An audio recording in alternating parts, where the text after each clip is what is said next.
Hello, I'm Matt Williamson. Let's talk about a crazy league-wide trend that applies to the Steelers. Scoring is down, and this is an article from Rich Rebar, who works with Sharp Football, and I've mentioned many times their guide just came out, and he's more their fantasy dude, but he's looking at this amazing trend of how the league has gone the last couple of years. And it affects the Steelers dramatically. And, I couldn't agree more, but the big words from Mr. Rooney are score more points. We got to score more points. That's the theme of the Steelers offseason. Well, he's right, but league-wide scoring is down heavily. So I've referenced this a lot, but I have a lot more numbers, angles on it now after reading this. So bear with me because this is a 13-page article and I bolded a lot of different things I want to touch on, how it relates to Steelers, all those things. But Rich starts this article saying, this is what you need to know. These are the 4 biggest bullet points about the league right now. So even with 271 NFL games, that's an odd number because Bengals Bills didn't happen, if you recall. So, and that means, this is the second year in a row now. There's been 17 games, not 16 weeks, so that's a big deal. So even with a ton of games, 271 games, we still had the fewest offensive touchdowns scored in a season since 2017. A whole nother week of games, and it's still the fewest offensive touchdowns since 2017's. This is interesting too, and I urge you to check out my article that'll be out either today or tomorrow, because my article focuses on the Steelers and their defensive snaps that I project and usage, dime, nickel, base, etc. And one thing about the Steelers is they are very high defensively in terms of using base personnel, 4 defensive backs on the field, and dime with 6 defensive backs on the field. So they are light in terms of nickel usage. However, across the entire league, defenses had 5 defensive backs on the field for a record 63.3% of snaps last year. So average team is using nickel 63% of the time. I mean, that's really the new base, but the Steelers aren't one of them. So they've been either heavy or light, where the whole league's been in the middle at nickel. Now, I often reference EPA, and that's expected points added. The league had its fewest expected points added per dropback in a season since 2017, which matched the lowest mark for the whole decade. Think of the awesome quarterbacks in the league right now. I mean, they're amazing, young, ultra-talented quarterbacks, but on a per dropback basis, the league was lower than any time since 2017. That's a long time. Offenses also dropped back to pass on 60.1% of snaps last season, also the lowest rate in the season since 2011. So run-pass ratio was at its lowest across the league in terms of throwing the football since 2011. Again, with these amazing quarterbacks, and it's a unbelievably high group of wide receivers right now. There's a lot of reasons for it, and do my best to translate this for you. But I'm going to take a lot of these trends since 2020, because I'm sure you remember 2020 was the pandemic year. No one in the seats. Crazy year. Teams losing players left and right. The Broncos playing a receiver at quarterback. But that 2020 season ended up being the highest scoring season in league history.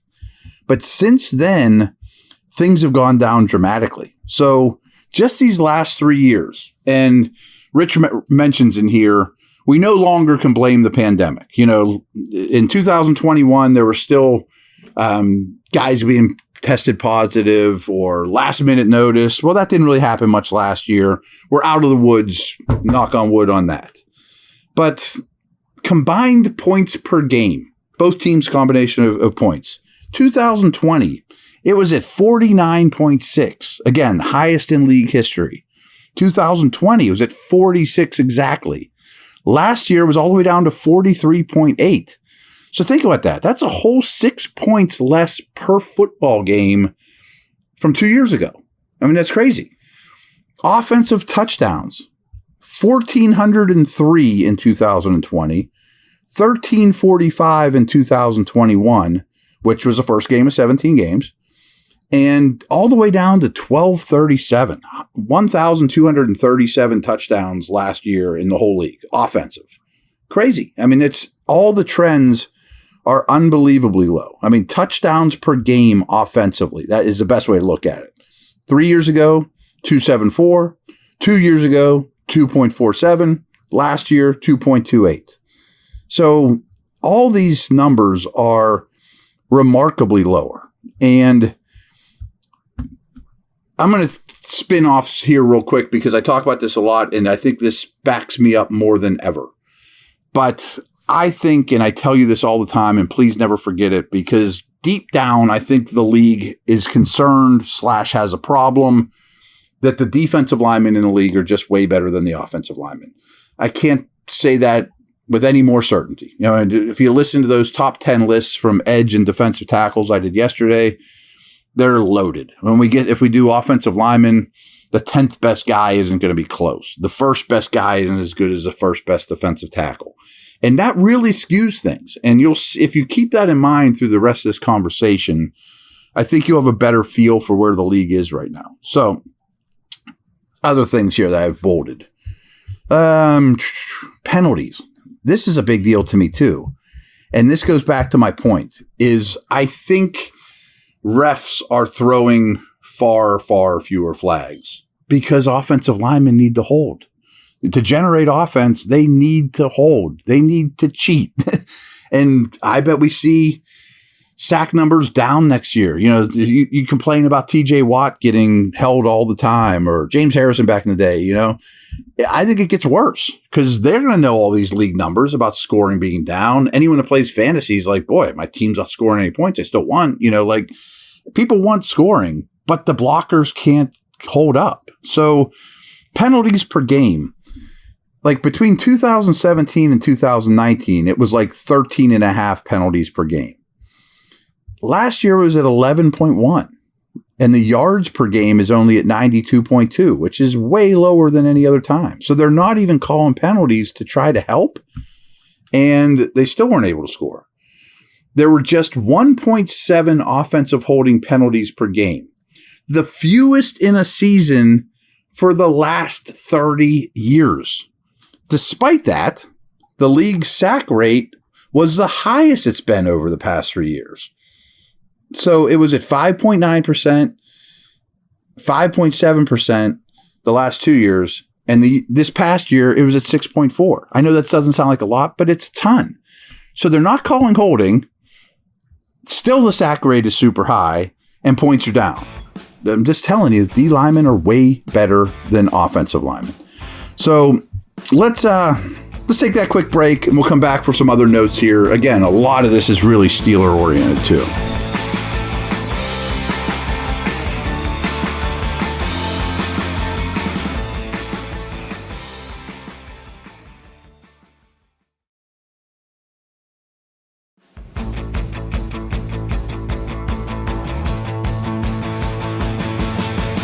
Okay, I mentioned this before, just to reiterate it. We opened the show.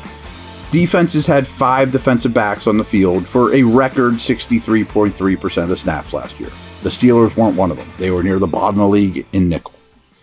Teams have blitzed on roughly 1/4 of snaps the past 2 seasons. Okay? Nearly 5% decrease where they were a decade ago. Less blitz. Still more sacks. When teams did blitz last season, quarterbacks posted a 95.6 rating compared to an 86.8 rating when they were not blitzed. So teams are also handling blitz better. But deep down, I think you don't have to blitz as much because my guys are better than yours. Where's some other stuff here? Okay, here's another Steeler nugget. As I've told you before, the league is really trending towards take away the big play, too high safety, zone, come up and tackle, force you to have 12, 13, 14 play drives, less man coverage. What have we been talking about all offseason for the Steelers? boy, it sure looks like more man coverage. They are zagging again against the trend defensively. Less nickel, more man. That's not what the league is doing. So it's risky. I mean, we'll see if it works or not. I'm not saying it's good or bad, but that sure looks like the plan. So to back that up, teams played man coverage on just 24.4% of their snaps last year, after the last 2 years being 27.9 and 30.8. These are big drops. That's like 3% per year from 2020 to 2021 to last year in terms of how much you play man coverage. That is a huge trend, huge trend. What else we got here? Okay. I've also told you, expected points added. I mentioned this before. It's just reiterating. It's the lowest EPA per dropback since 2017. Now, this is interesting too. Offenses threw the ball at or behind the line of scrimmage at the highest rate last season, while simultaneously throwing the ball 20 or more yards downfield at the lowest rate. Now, one doesn't have to happen for the other. Obviously, the pie is only 100%, and if I throw a lot more of them at or behind the line of scrimmage, the rest of the pie dries up quickly. But that doesn't mean you still can't throw bombs at a higher rate and just ignore the middle of the field or whatever. Kind of sounds like a Steeler thing, doesn't it? There were just 161 touchdown passes on throws 20 or more yards in the air last year, the fewest in the last 10 years. Again, tons of double high safety. Don't allow the big play. Now, thing I want to take us to a next level with the Steelers is, and I'm not sure I can find these numbers or not, is how much too high did the Steelers see in the second half of the season? You know, they're starting to run the ball well, rookie quarterback. They do run a lot of goes. The defensive coordinators say, we're going to make the Steelers sustain long drives, which they did really well. Didn't always result in touchdowns, but they sustained long drives.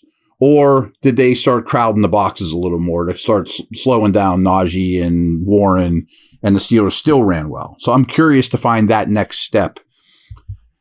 Here we go here too. This is interesting as well. So time to throw has gotten a little longer the last 3 years, 2.73 to 2.76 to 2.8 seconds to get the ball out of your hands.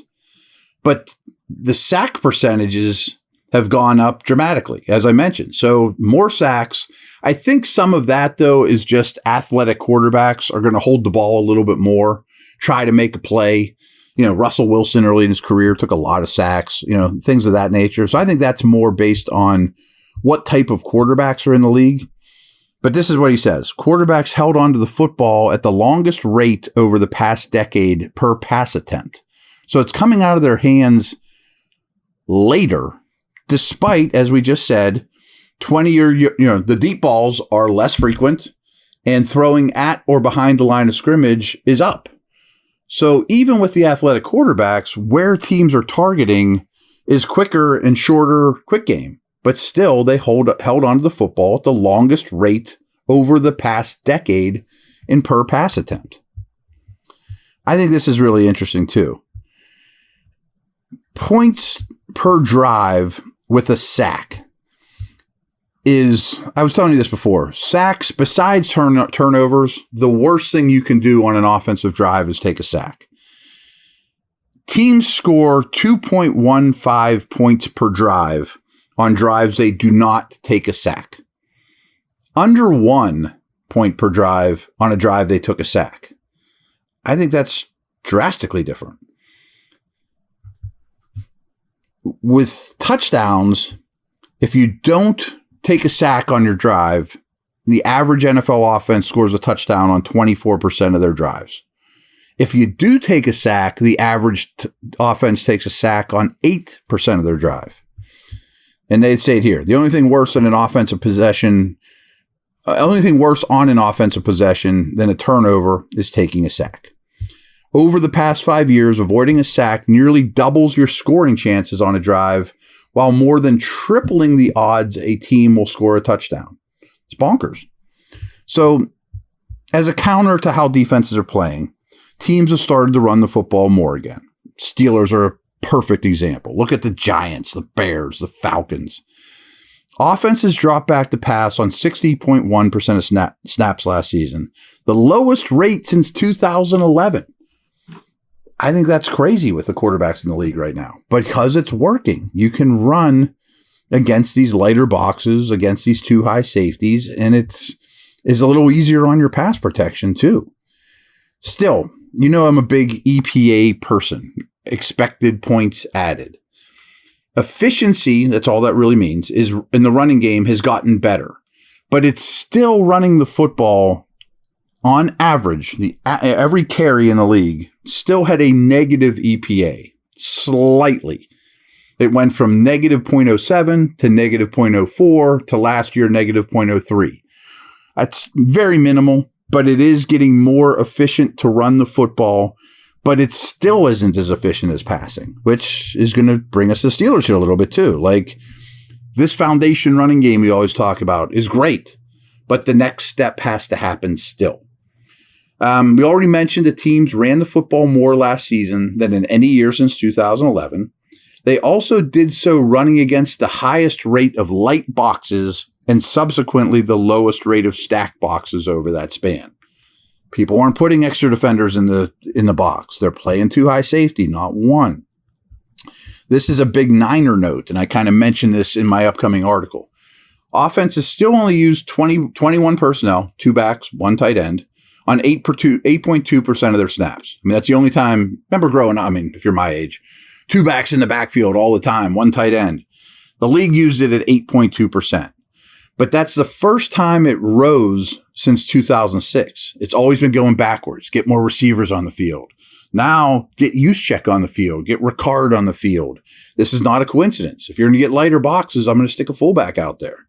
Interesting. I'm not suggesting the Steelers should do that, but the league is putting two backs in the backfield more. Teams not only ran the ball more combined with this defensive approaches, but allowing offenses to average 4.5 yards per carry, the highest rate in league history. So let me say that again. Offenses averaged 4.5 yards per carry. Every time the ball was rushed, on average, gained 4.5 yards last year. The highest rate in league history. I think it's crazy. And so that's pretty much all I got, but I know there's a lot to digest there. Maybe suggest and listen, rewind and listen to this thing again. But there are massive tidal wave trends going on in the league right now. And I think the Steelers benefited from a lot, but also certainly will have to continue to adapt. And the Steelers defense to me might even be more interesting than the offense in that we're going to still blitz a lot. The pass rush should be better, and that's a very prominent thing here. Looks like they're going to play a lot less zone than league average, and they did last year. And they're going to play single high safety instead of two. When you have Minka, maybe you can pull that off, and maybe the defense gets really difficult to play against because you're doing things differently in an old school manner. So I think all that's interesting when you compare it to the rest of the league. And we'll see how it goes. Again, I'm not saying it's a good move, a bad move. I just think it's a gutsy move. All right, thanks, guys. Talk to you soon.